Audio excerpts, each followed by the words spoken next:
Oi, gente, tudo bem com vocês? Hoje eu e meu grupo vamos apresentar para vocês a origem do Império Islâmico, como ele surgiu e as suas principais características. Espero que vocês gostem dessa aula e, sem mais delongas, bora pro vídeo. O Império Islâmico, ou Império Árabe Islâmico, foi uma importante organização política que funcionava como Estado dominante em parte da Ásia, África e Península Ibérica. Foi guiado por preceitos religiosos e a expansão de suas crenças fazia também com que seus territórios aumentassem. Você certamente já teve algum contato com algumas das realizações dos árabes, como o algarismo arábico, o número 0 ou até mesmo a bússola. Essas contribuições dos povos árabes e islâmicos para o mundo foram possíveis graças ao desenvolvimento de um imenso império, o Império Islâmico, que existiu entre os séculos 7 e 13. Os árabes foram responsáveis por constituírem algumas cidades e desenvolverem a agricultura, o que possibilitou a sedentarização, ou seja, a fixação em um local específico. Já no interior da península, por ser formada em sua maior parte por áreas desérticas, viviam como nômades, em que sua atividade principal era o comércio, realizada em grandes caravanas. O Império Islâmico tinha como base a monarquia teocrática, pautada nos preceitos do Corão, um livro sagrado no islamismo. Sendo assim, os elementos econômicos, políticos e militares do Império se pautavam na Sagrada Escritura. Além disso, é importante destacar que o controle das principais rotas comerciais também contribuiu para a expansão e o fortalecimento do Império Islâmico. Também vale ressaltar que o comércio no Mar Mediterrâneo era controlado principalmente pelos islâmicos. Meca era a capital sagrada do Império. Ao mesmo tempo, a cidade também representava um importante centro econômico. O Império Islâmico também ficou marcado pela forte produção cultural e também literária. Podemos citar entre as obras de destaque As Minas do Rei Salomão e também As Mil e Uma Noites de Ali Babá e os 40 Ladrões. Os árabes se organizavam politicamente em tribos e não havia uma unidade em um estado. Os detentores dos poderes militar, político e religiosos eram os califas. No aspecto religioso, eram politeístas e acreditavam que todos os seres e elementos da natureza tinham vida e adoravam objetos tidos como sagrados. O pouco que sabemos sobre Mohammed conta que ele era um homem que se isolava com certa frequência para orar e meditar. Em 610 d.C., durante um desses retiros, Mohammed foi para uma caverna localizada no Monte Hira, quando o anjo Gabriel revelou-se chamando-o de Rasulullah, enviado de Deus. Esse acontecimento ficou conhecido como Noite do Destino e deu início às revelações de Alá para Mohammed.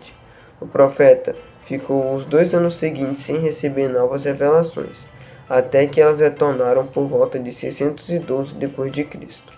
Essas foram depois sendo transcritas pelos convertidos ao islamismo, no que se chamou Alcorão ou Corão, o livro sagrado do Islã. A partir disso, Mohammed começou a pregar a mensagem de Alá por Meca.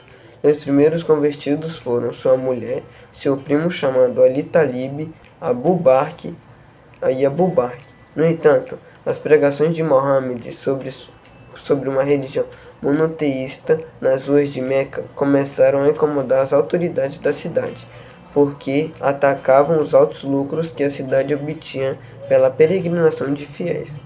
Abu Bakr, sogro de Maomé, governou após a morte do profeta, dando início à Guerra Santa para a conversão de não-maometanos, expandindo assim o império. Por divergências ideológicas, Atumã ibn Affan foi morto por Ali ibn Talib, genro do profeta. Assim, o império se dividiu pelos xiitas e sunistas. Os primeiros acreditavam que apenas os familiares de Maomé deveriam governar. O outro grupo, por sua vez, defendia que o profeta já havia feito a revelação divina, não cabendo ao califa ser também um líder espiritual. Essa divergência causou a cisão do Islamismo império. associa-se a origens à Arábia do século VII. e serviu para unir o Império Árabe, que se estabeleceu primeiramente na área do Crescente Fértil, no Egito, e ao longo do norte da África, da Pérsia. Entenda-se que o islamismo é constituído por uma síntese de principais religiões, que é a judaica e a cristã, somada a práticas e costumes religiosos árabes. Por isso, pode-se dizer que o islamismo é fruto de um sincretismo religioso. A religião islâmica é a segunda maior do mundo.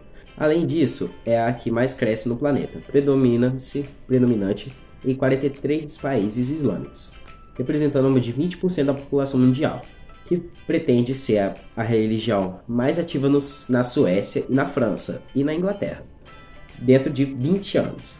O objetivo principal do islamismo é reger o mundo pelas leis islâmicas, mesmo para isso que seja preciso destruir os infiéis ou incrédulos, ou que, segundo a crença de Alá, deixou para os 2 mandamentos mais importantes, do que subjugar o mundo militarmente e matar os inimigos do islamismo, no caso, os judeus e os cristãos.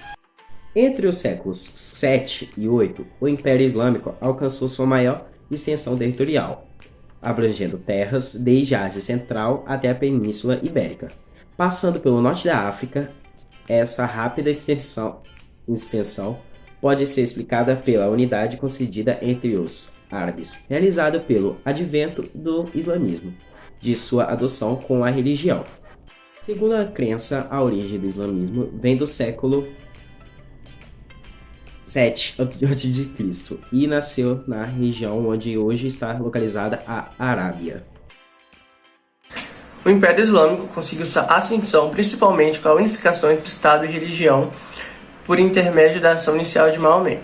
Entre os séculos 7 e 8, o Império Islâmico alcançou sua maior extensão territorial, abarcando terras desde a Ásia Central até a Península Ibérica, passando pelo norte da África. Essa rápida ascensão pode ser explicada pela unidade conseguida entre os árabes realizada pelo advento do islamismo e de sua adoção como religião. A origem do império está na Península Arábica, região desértica ocupada pelos árabes que se dedicavam principalmente ao comércio, seja através das caravanas de beduínos no deserto ou nas cidades próximas ao litoral, como Latreb e Meca. Foi nessa última que nasceu Maomé, membro da tribo dos Quraishitas, por volta de 570. E onde ele iniciou a difusão da crença em um único Deus, Alá. Os árabes eram politeístas adorando animais e plantas. A cidade de Meca era um centro religioso por abrigar o templo onde se concentrava a Pedra Negra, um possível meteorito tido como sagrado que ficava guardado na Caaba, junto a várias imagens dos demais deuses. Maomé afirmava que durante mais de 20 anos, em suas meditações, estivera em presença do anjo Gabriel, que em suas mensagens dizia a ele existir apenas um Deus, condenando a adoração dos demais deuses árabes.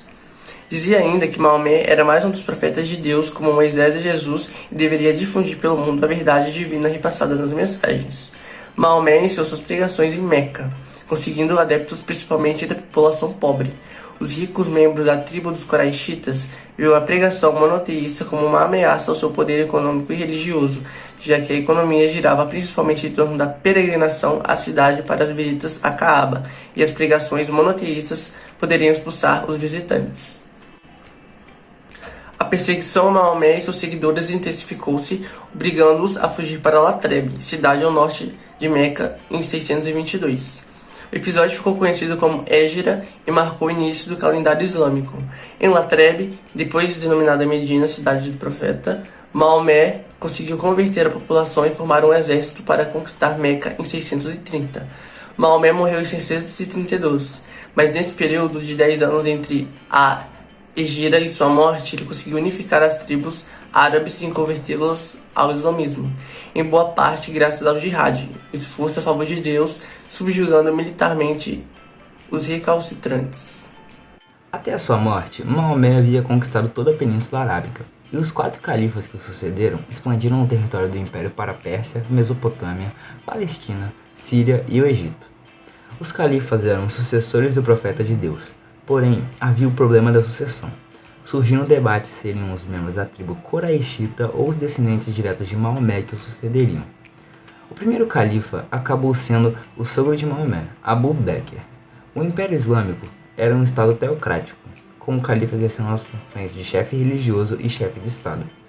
Apesar de empreenderem uma guerra pela difusão da nova religião, os árabes foram tolerantes com cristãos e judeus nos territórios conquistados, pois eram considerados os povos do livro, indicando uma herança religiosa comum. O quarto califa, Ali, genro de Maomé, foi derrubado pelos membros da tribo dos Omíadas, ligados ao califa Otman, iniciando uma nova dinastia. No período dos Omíadas, entre 661 e 750, o Império Islâmico conheceu sua maior extensão territorial, somando territórios na Índia, Ásia Central, Norte da África e Península Ibérica, sendo contidos pelos francos em 732, na Batalha de Poitiers, passando ainda a capital para Damasco. Foi nesse período que houve a principal divisão entre os muçulmanos, o que resultou nos sunitas e xiitas, que uniram divergências sucessórias às questões religiosas. Os sunitas adotavam os preceitos da Sunna, livro dos ditos e feitos de Maomé, e o Corão, além de acreditarem que a eleição dos chefes deveria ser livre. Os xiitas, pelo contrário, assumiam a ligação apenas ao Corão e apontavam a necessidade de uma liderança centralizadora. Em 750, os Abásidas derrubaram a dinastia Omíada e transformaram Bagdá em capital do império e iniciaram um processo de desagregação com a instituição dos Emirados, que eram califados independentes, tais como Córdoba e Cairo. Posteriormente, a partir do século XIII, o império foi sendo também conquistado pelos turcos, povos originários da Ásia Central, um processo que se estendeu até o início do século XX, mas que manteve o islamismo como religião. Na Península Ibérica, os muçulmanos foram derrotados pelos cristãos durante as guerras de reconquista, que tiveram no fim do século XV. A extensão do império, a ligação entre o Ocidente e o Oriente e a assimilação de hábitos culturais e conhecimentos produzidos pelos povos conquistados proporcionaram aos muçulmanos a produção de um importante patrimônio cultural, incluindo filosofia, medicina, matemática, arquitetura, entre outros, que até os dias atuais se fazem presente. Essa foi a nossa videoaula, esperamos que tenham gostado do conteúdo, esperamos que tenham aprendido um pouco mais sobre a origem do Império Islâmico. E é isso, até a próxima, tchau!